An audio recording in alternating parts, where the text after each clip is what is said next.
Hello, everyone. This is Mitch here, Mitch Dudani, your social media trainer and a coach. Welcome to the seventh episode of Catch Up with Mitch, a conversation that I have with entrepreneurs about their journey, their business, their ideas. Every weekend, a quick conversation to know more about them, their business. Uh, Today, I have an interesting entrepreneur and a guest on my show, Thasneem, whom I met sometime back. I think it with one of my posts on Instagram that we got connected. And when I spoke to her, something really clicked. And I was like, I need to have her in the conversation, in the catch up with Mitch. And here she is, Thasneem Masood from Chennai. Hello, Thasneem. Good to see you. How are you? I'm good. I'm good. Yes. So how's Chennai? How's Chennai weather? Bangalore is cold. Chennai is great. I mean, actually, in terms of weather, Chennai, for the past few weeks has been great. It's been raining, so. Oh, nice.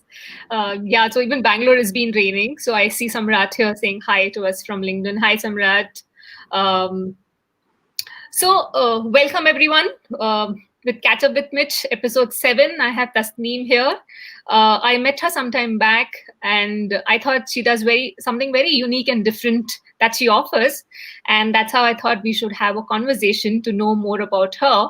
But before we get to hear of what you currently do, if you can tell something about yourself, Thasneem. I mean, we've just interacted once or twice, so would like to know a little more about you.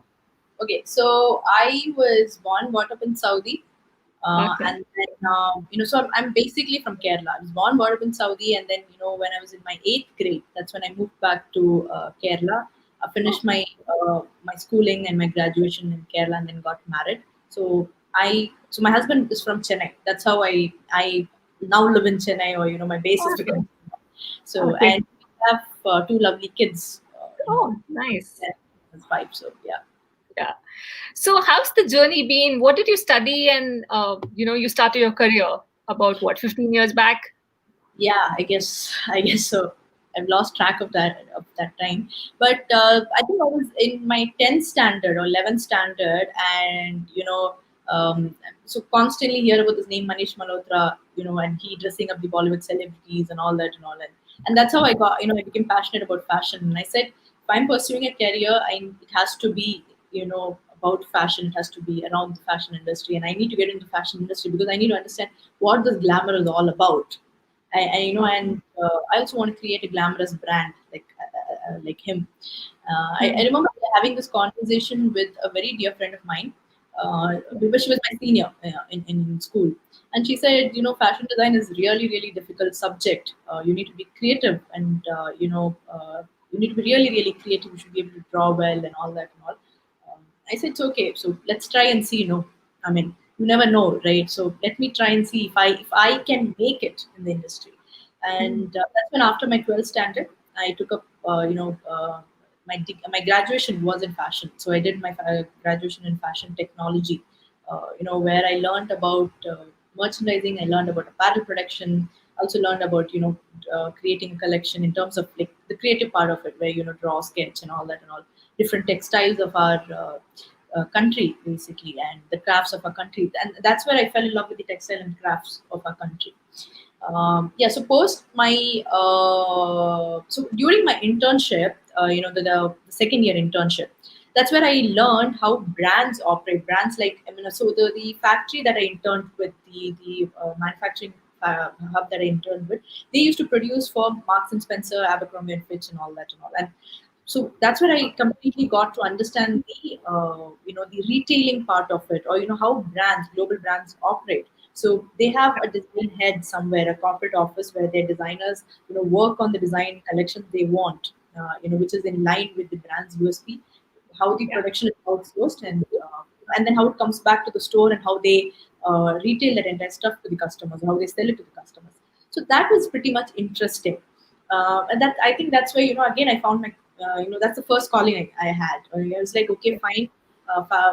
Otherwise, we all have this notion that fashion designing or the entire course is about learning to sketch, learning to make collections, and you need to create your your collections and then start your brand and all that. And that's when I realized it's not just about that. you don't need to be really creative to be in the fashion industry. You can also get into the retailing side and learn how to sell products to the customers, or and that is where that is a more challenging, or I would say that was creativity for me, or that's where I found creativity. So then I said, okay, fine, I'm going to start get into the retailing space, and that has to be with an apparel brand or a lifestyle brand. So the first the first job I took up was with Fab India. Again, Okay. Fab India, yeah, Fab India, because I could easily connect with Fab India. Was I knew the textiles. I learned the textiles of India in my graduation, during my graduation. I learned the crafts of India, and Fab Mm. India was very much aligned to that. They were Yeah. making all handmade, Indian stuff, selling out True. threads or kalakaris or rickets and all. And knowing all this, seeing these products coming to life, it was really great for me. And working with them, again, understanding the entire the garment construction or the textiles, and seeing them being made into designs and sold to consumers, and how consumers come by. So that experience was really great for me. So there I worked at the front end, where I my job was to manage the store, understand what the customer likes, what the customer doesn't like, what stock sells, stock clearance. So that's where I learned these store operations. The Yeah. second opportunity that came to me was for a multi-designer boutique. So these people were also manufacturing. They were also manufacturers basically for big brands, international brands. They wanted to start a multi-designer store where which was more like an affordable luxury. They wanted to bridge the gap of the luxury and mass, and create a mid segment where luxury was affordable to the mass. So that was an interesting concept. There it was completely back in retail operations. That I got to handle and learn all that. And then came up an opportunity with an e-commerce company, and Mm. they were one of the oldest e-commerce companies in the country, and um, they were mainly dealing with Indian ethnic wear, and Okay. and they used to export it to US and UK. They used to sell it in US and UK.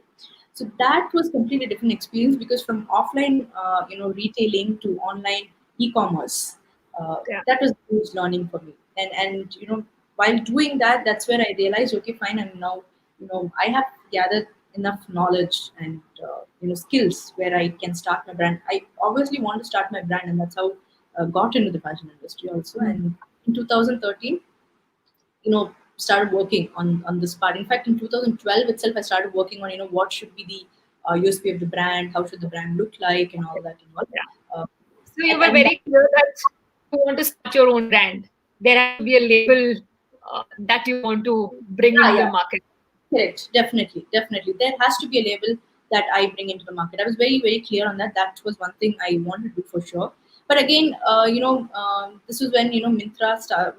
This. I think Mintra also launched around the same time, 2012. That's when they came up, and they were housing a lot of homegrown brands and any brands that were coming up.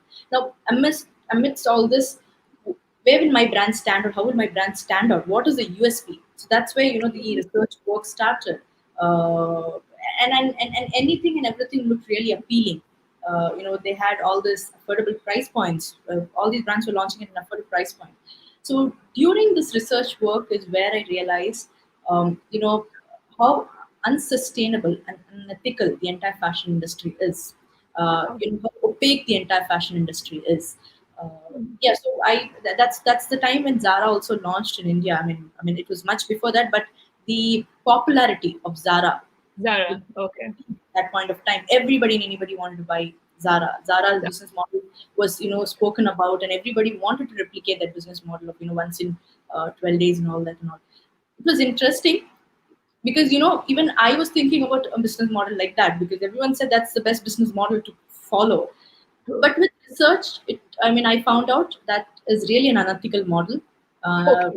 and we call it fast fashion actually. Okay, where Fast. you Okay. where you only bother about creating collections, Hmm. mindless collections and mindless consumption. You don't think about the people involved in the supply chain. You don't think about the impact of it on people or environment. So which is Yes. basically and it's really really fast. You don't need to be that fast also. So that's why I realized, okay, my brand is not has to be really really different. It has to be ethical, because I'm a compassionate person. I mean, as such, as a child, I always believed in fair treatment of people and equality of people and all that. And also, I can't have a brand where people are treated bad, or I can't have a brand where there are unethical practices. That is something I couldn't imagine. Yeah. As such, I liked natural stuff made out of nature, stuff which was very environmental friendly. I mean, this was basically my lifestyle, and this was very much aligned with the rules of creating a sustainable model. So that's why I decided the brand has to be a sustainable brand.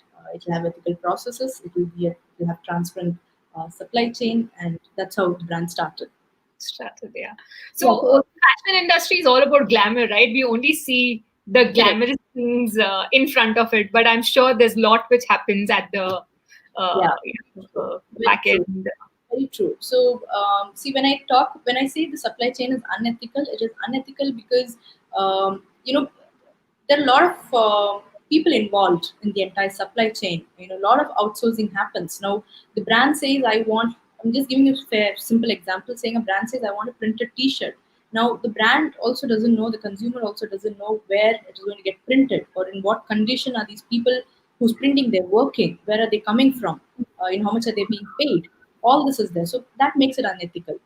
How much pollution is it creating? So that makes it unsustainable. So like you said, yeah, fashion is very, very glamorous. We get to see only the glamour part of it. We never get to see the sad part of it, or the dirty side of it. True. um, I think when I started my brand around the same time was, this global transparency movement called Fashion Revolution. They were building the team in India as well.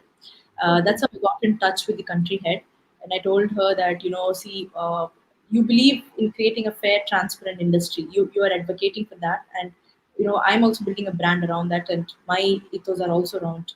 I mean, are the same basically. So I would like to be part of Fashion Revolution and see how I can educate consumers more than it. On one side I wanted to create a transparent, ethical brand, but on the other side I also wanted consumers to know about, like you said, it's not the glamorous part alone. There is a dirty side to it. Please understand, and I'll tell you what that dirty side is. So I wanted to be part of this entire thing, and that's how I became a member of Fashion Revolution India. Okay. Yeah. And since then, we've been campaigning uh, for an ethical, transparent supply chain. We educate consumers. We encourage consumers to ask who made our clothes, so that it's like prompting the consumers to know what exactly has gone behind that glamour. True. True. Yeah. So I think it's very similar to that. Like for example, off late we have seen. I mean, last few years rather, I would say rather than off late is people are becoming more and more conscious in terms of what they're eating, what is Very mentioned on their food products. All the what all goes in and things like that per se onto it, right? So I think it's very important for us to know as to where the product is coming from and who are the people behind it and things like that on that. Yeah. Yeah. So I So think, see, we as humans also, you know, we are compassionate. There is compassion within us, but we don't practice it openly. And we sometimes operate in an autopilot mode, or we start. I mean, most of us live a life like a race, right? We don't know what we're pursuing. We're just running. Okay, there's peer pressure. So someone shows you a glamorous image and saying that this is how you have to be, then we all rush to be one of them, right? And in that process, what happens is we lose our empathy, we lose the compassion, we stop thinking about people, or the environment around us. But the more and more you're educated, I've seen people realizing it. Just like how you said about food, nobody wants to yeah. eat food that is that's going to be harmful for you. At the same time, we as humans don't want to use or do anything that is unethical. And when you True. know that somebody is hurt in the process, you become a little more conscious. True. Yes. The change So, takes a little time, but you're conscious. yeah. So tell us about the brand ROSSBELLE that you have started in 2013. What is all this about? That's the label that you've launched. Like, so it's like your baby. It's like Yeah. your dream. Uh, you know. So it was, I wouldn't say, it is my baby. It's definitely my baby. Again, when I talk about, being a sustainable brand, there are a lot of options. And one option that we again figured out was, the fabric wastage in the industry. Oh, yeah. There's a lot of fabric available, surplus fabric that gets wasted. Fabric as such gets wasted, on the production floors or with the factories. So we thought of getting these fabric and seeing how we can utilize them, because Okay. otherwise there are options of eco-friendly products or handmade products, or working with the artisan. This definitely is an option, but then nobody really concentrates on this part. So why Hmm. not take this up and start upcycling them into beautiful collections? So if Okay. you see, 60% of the collection is upcycled, and Oh, nice. 40% we work with natural fibers or natural fabrics and handmade or hand naturally dyed products. So we Correct. upcycle them into clothes, we upcycle them into accessories, shoes, and all that. Okay. Okay. And where are these products available? How can someone get hold of these products? Right now, it's available on our website. Okay. We So sell, that's Roswell. Yeah. yeah, ROSSBELLE.com. Okay. ROSS. Okay. Okay. So that still exists and it's there, right? The brand is still there. Yeah, that The still exists and the brand is still there. But then we have also, we are also working on launching, a completely natural beauty line. I mean, we always wanted it to be. We didn't want Rosebud to stop only with clothes. We wanted it to be a complete lifestyle brand. Which had clothes, beauty, accessories, everything that a woman wants. So our Okay. aim is only one thing, that when we start the brand, this was only the vision that we had. Every woman should own one piece of Rosebell in her wardrobe. It could be a piece of cloth, it could be a piece of beauty product, or a bag or an accessory, but she should have it. If She she's should able to spend that money on a fast fashion, she should be able to spend it with Rosebell as well, and buy a sustainable piece, or an ethical piece made. So have. so we want it to be a lifestyle thing. We'll Okay. be adding more categories also. So right now we're working on this beauty line, Oh, nice. launching it, I think, by December. Okay. And now coming to Tasneem, what we discussed in our first call, that actually has got my attention onto it, and I've kind of been thinking about it. So from, you being in the fashion industry, coming towards Rosebell, having your own brand with clothes, I mean, with fashion, beauty, all of that, and from there to becoming a mindset coach or a sustainability coach, how did this happen? Where did you find this calling? Okay, so sustainability coach was part of the Roseville thing only, because from the minute I learned about how unethical the the fashion industry is, I've been trying to educate consumers around it. I've been trying to educate as many people, forget consumers, people around me, in fact. So one challenge that I faced, or I came across, was that people they become aware, and then they're like, oh my god, this fashion industry is so unethical and so unsustainable. But then I don't see a change. They don't make an effort to change. Change. Now, similarly, it's not just with fashion. Similarly, with regards to me also, when I wanted to change a particular habit of mine, as simple as making sure that I work out daily. It's as simple as that. Or making sure I drink water daily, 4 liters of water daily. That was not, that change itself, or to act upon it. It took time. Sometimes I forget. Sometimes I'm not bothered. All this happened, and I could see people around me in having the similar pattern. So True. that's where I actually stumbled upon this book called Power of Habit. Okay. I started reading about it, and then that's when I realized how your brain actually functions, how habits are formed, and Hmm. that I took an interest in that, and that led me to sign up for different courses on mindset, how your brain functions, and mindfulness and all that and all, and where I realized that and it's true, because I introspect a lot, and I realized that, at one point of time there is like multiple thoughts running in your head, True. and a lot of us don't know how to control these thoughts. We just keep giving space to these thoughts, and eventually what happens is either we're stuck in the past, or we're too anxious about the future. We forget to live in the present. True. Very true. Very true. So, and once you, and the present moment also, right now I'm talking to you. Can you be non-judgmental right now and spend this 1 minute with me and talk to me and just experience this? That's really difficult. I'm not saying it's you're not doing it, but probably it's difficult. It's difficult for a lot of people, right, to be in that moment in one. So I myself faced that. When I looked at my daughter, I saw she's going through the same thing. When I looked at my mom, she's going through the same. When I looked at my friend, she's going through the same thing. So I realized, okay, fine. All this has got to do with your mindset, basically. So I asked, why you can't change. The more I explain things to people, they hear me out, but they can't take, they can't, sometimes they can't accept it, or sometimes they can't make that change. And that again is also shaped because of your beliefs, your thought process, and your Yeah. past experiences, right? So that is what forms your mindset. So if you are aware of all this, automatically you can make this change that you want to make. Mm. And that's also my podcast all about, where I say that, if you practice mindfulness, and Mm. mindfulness is just a subset of, becoming, having a positive mindset, basically. So if you manage, if you become mindfulness, or if you practice mindfulness, automatically that leads you towards sustainable life. So that helps you create that shift. So Mm. that's how, I got the second calling, and I thought, okay, fine. Now if people have to, be more happier or content in life, they have to find that purpose in their life.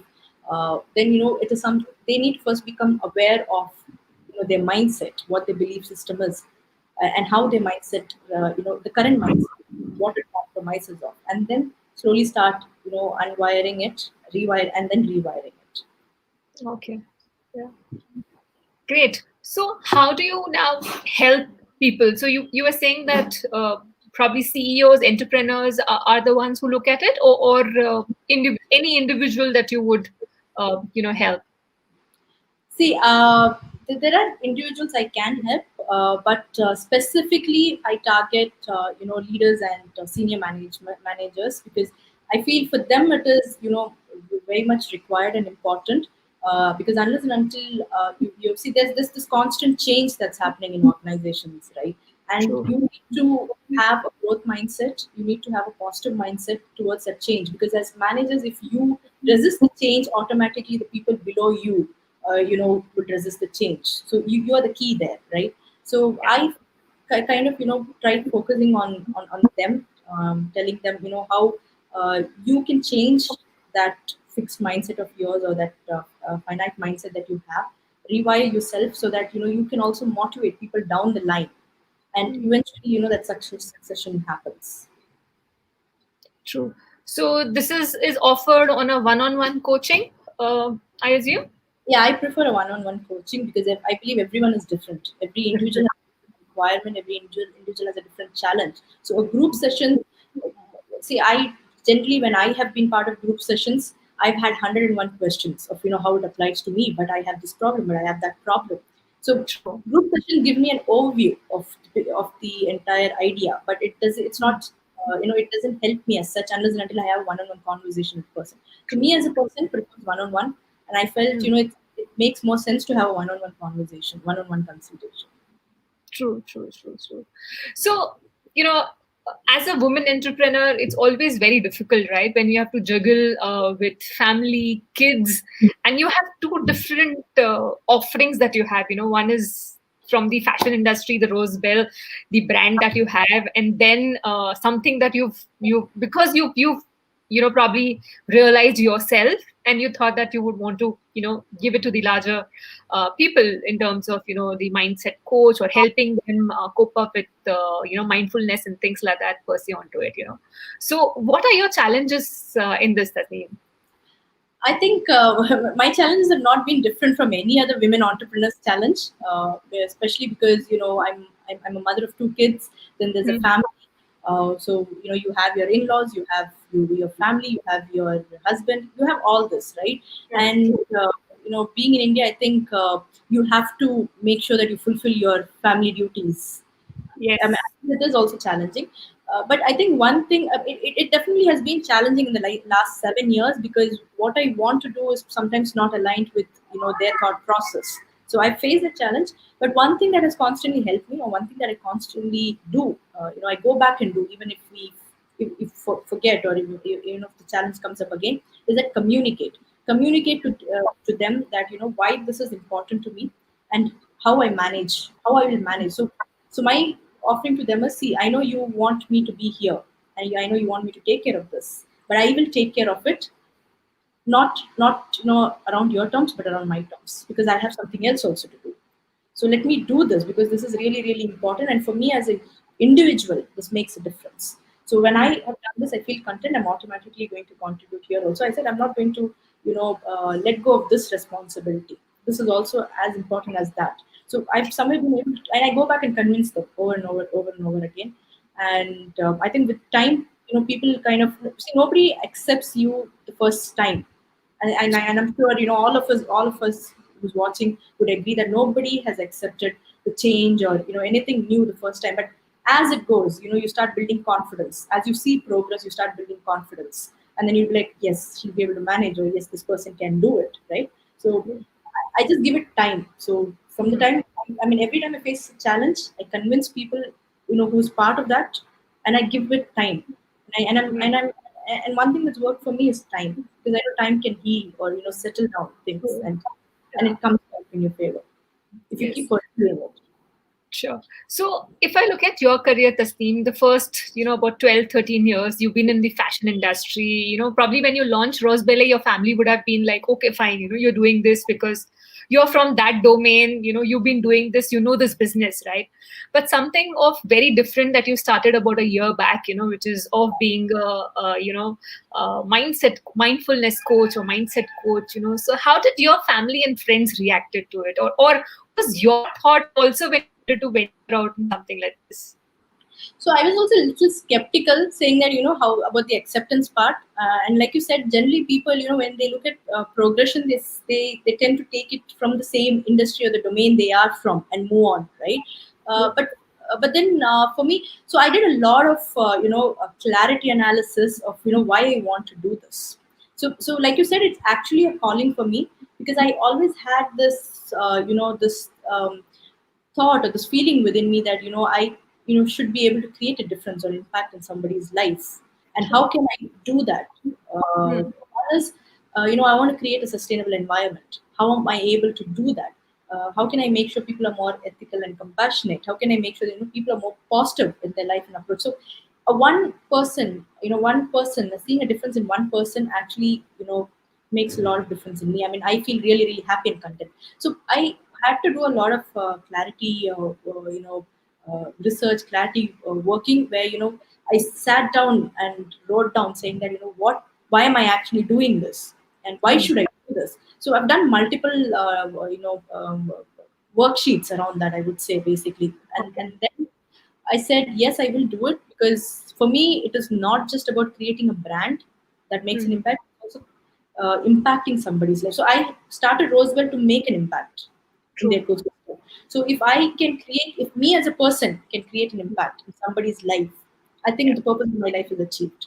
So, True. so when I arrived at that clarity, that's when I said, okay, there's no harm in moving on from this to that, because we Hmm. as humans, like how you were telling about your story, we as humans have different passions, or we find interest in different areas, and we are capable of doing multiple things. True. So unless and until you're really, really sure of why you want to do it, and if you have that answer to that why, then you definitely can pursue it. Yes. And Yes. now the question of how my family and friends reacted to it. My family is still skeptical, I would say. Okay, but I give them time. Okay, but my friends, there are a few friends of mine who actually encouraged me. And when I was doing this why research and questionnaire, in fact, I sent a few questions to my family and friends also, saying that what do you think my strengths are? Do you think I can make an impact in people's life? And how do I create? Have I made an impact in your life? And Hmm. there was this conversation I had with them also, saying that I want to take this up, this coaching. I want to get into coaching. What do you think? So there was some sort of encouragement from them as well, saying that Hmm. you should pursue it, because as a person, we see you think of all these, Yeah. and you like helping people, or you're compassionate, and you like to create an impact. So probably you could do. But I know it's not like it's not like an overnight change, True. right? So just like any business, just like any career path, there's experiences, and with experiences you keep evolving. Yes, true. That's there. So that's very interesting to hear your journey, Tasneem, from merchandising. I mean, started with the entire thing of probably when you started, I think I was only thinking about that Bollywood movies that you've seen, and that they Yeah, see the when, Bollywood actor and they want to become the actor, and for you the story of looking at Manish Malhotra and want to get into the fashion industry, very and true. from there to a complete change after 15 years of Yeah. I uh, would say that is also because of the life experiences that I had in the last 15 years. That changed and shaped me. The insights I've had, the realizations that I've had, all that is added to the entire journey, right? Otherwise, I wouldn't. I can't pivot so much. So, but like you said, yes, at that point of time when I started my career, it was only about that brand, that Manish Malhotra kind of brand that I wanted to create. And when I got in the retailing space, it was about how I can become a senior manager, how I can become a VP, and then move on to the next thing. All this, I mean, I've gone through all this, and but yeah, that starting a brand of my own remained there. That was constant. That was the motivation that actually drove me to take up challenges, new challenges, or to evolve to higher positions or different roles that I've taken in my career. And with my brand, again, it's been a huge learning of the impact that you can create, what sustainability is, what ethical practices are, what mindfulness is, and from that, yes, I think my brand has shaped me who I am. Yes, yeah. There was one specific comment that was there by Samrat here, who says, "How do you handle criticism and low phases of business?" Would Okay. you have? Uh, Criticism and low phases of business, I'll tell you. I'll answer it. I'll take it as two separate questions. So since childhood, I've been subject to a lot of criticisms, which has made me immune to criticism now. That doesn't mean that I don't take criticism. It means I only take. So I take criticism in a very positive manner. So I'm someone who introspects a lot. So every time a criticism comes in, I introspect and I try to find out, if it's really if it's an area that I need to really work on. And and whatever they've criticized, is it because they really care about me, and they want to see me doing good, or is it because people randomly criticize also, right? True. So is there an area of improvement? That's the first thing that I look at when I get criticism. If there's an area of improvement, then I sit and think of how to improve. I talk to people. So um, right now, today, I'm a coach, but till date, I have mentors in my life. I have people I go run to and ask for help, or and ask me to give me guidance on certain things. So areas of improvement, I definitely go back and ask for help if I can't figure it out, and I have multiple conversations around it. And if some criticisms are just for the sake of criticizing, I just let them go. I don't even I don't I take think it. criticism are if people care for you or if people jealous of you. I think these are the two kinds of people who would criticize. Yeah. No, see, even in both those areas, I think one thing that we all should be aware of, or what we should take back, is that is there an area of improvement. If you are perfect, if you've created a perfect product, if you've created a perfect thing, nobody's going to criticize you. They won't find a point to criticize you. But like you said, either way, there is something, because you never can be perfect. We as humans can never be perfect. There are going to be loopholes, there are going to be failures. So people are going to criticize you. See how you can improve, or plan out a way, or chart down a way to improve. Otherwise, just understand, if you really want to improve right now, or if you feel you're doing really good there, then don't take it to heart. Just move on. That's what I do. Yeah. True. So that's what I do. And low phase of business, I've gone through really low phases of business every time, but then I take it as part and parcel of the business cycle. And every time you're going to have highs in your life, you'll definitely have lows also. And if you're an entrepreneur, you'll definitely have low phases in your life. Yes. And the business is going to see that low phases. I wait and see what I can do again. Like I said, the area of improvement, room around it. How do we fix it, and put a timeline of how I can fix it. Yes. That's what I do. Yeah. And I think I look at it from in terms of, if you have the low phases of business, only then you probably enjoy and learn, the benefits that you reap later on, right? The high phases of it, only then you will realize that there's a difference. So I think we need to have that graph. I always keep saying that even the heartbeat, if you look at it, it has ups and downs. If it's straight, you're flat, So in the business also, you need to have that up and down.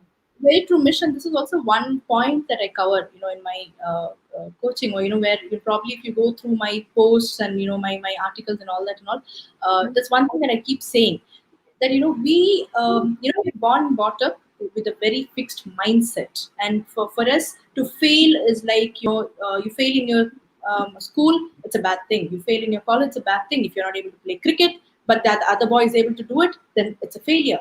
But nobody tells you that failing is a stepping stone to success, or it's take it as a learning. When you fail is when you learn. why you failed. Go back and introspect of why you failed. Okay, and then try it differently. So the story of the spider and the king, Bruce, right? I mean, if you know, where he ran away saying that there's a war and people are dying and he's going to lose the war, so he runs away. He hides in a cage. I mean, in a cave, and he sees the spider trying to make a web, so crawl up and make a web. The spider keeps falling, but the guy keeps trying. The spider never gives up, and that's when he realized I shouldn't give up. I should go back and try again. So. True. We learn the story, but we forget to implement it in our lives. True. So, and failure is never a bad thing, actually. Failure is a lesson learned. And for me, my entire lifetime, if you ask me how many successes I have and how many failures I have, I would say I have had more failures. But for me, all of them were learning lessons. And I never regret about my failures. I'm so glad that they're in my life because that has taught me a lot of lessons. Yeah. Such a positive interaction, Thasneem. I've really enjoyed, and I'm sure our viewers have enjoyed. So there are a couple of comments for you. I'll just read it out. Yeah. Om says, "Great work. Keep up the sustainability thought. This mindset is needed to make the world a better place to live in." Jay is there. Jay from LinkedIn says, "Interesting perspective, much needed in today's scenario of the pandemic that we are in. More strength to you, Thasneem." That's the reason why I also, started the coaching thing, because I realized. Yes. Shivani says, "Really nice and motivating content."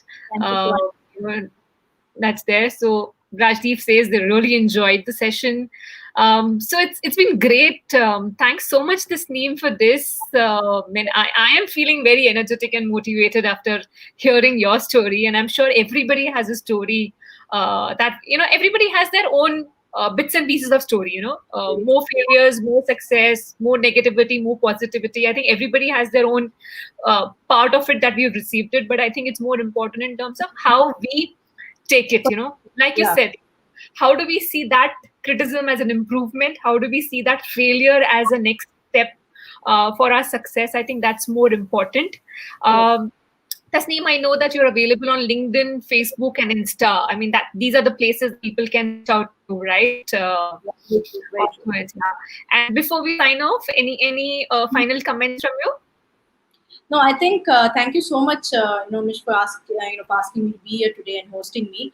I mean, I really enjoyed the questions that you asked, and I'm glad that whatever I knew or whatever I learned so far, I could. I see all these channels, the live sessions or any sort of interviews as another avenue to spread or put across the word and spread more awareness about how we can change positive for positivity, or for how to make that positive impact. So I'm again, thank you so much, Mish, for creating that opportunity again for me today. And that's also, you guys know where to reach me now. So feel free to get. Masood is the person. She's available on Facebook, Insta, and LinkedIn. Reach out to her. As you've seen, the entire interaction has been positive. So I'm sure a lot of positive changes that she will help you bring in yourself, and the mindfulness that you need to be aware of it. Thank you so much for joining in, and I'll be back next weekend with another entrepreneur. Thank you so much for joining Catch Up with Mitch. Bye-bye. Good day. Bye.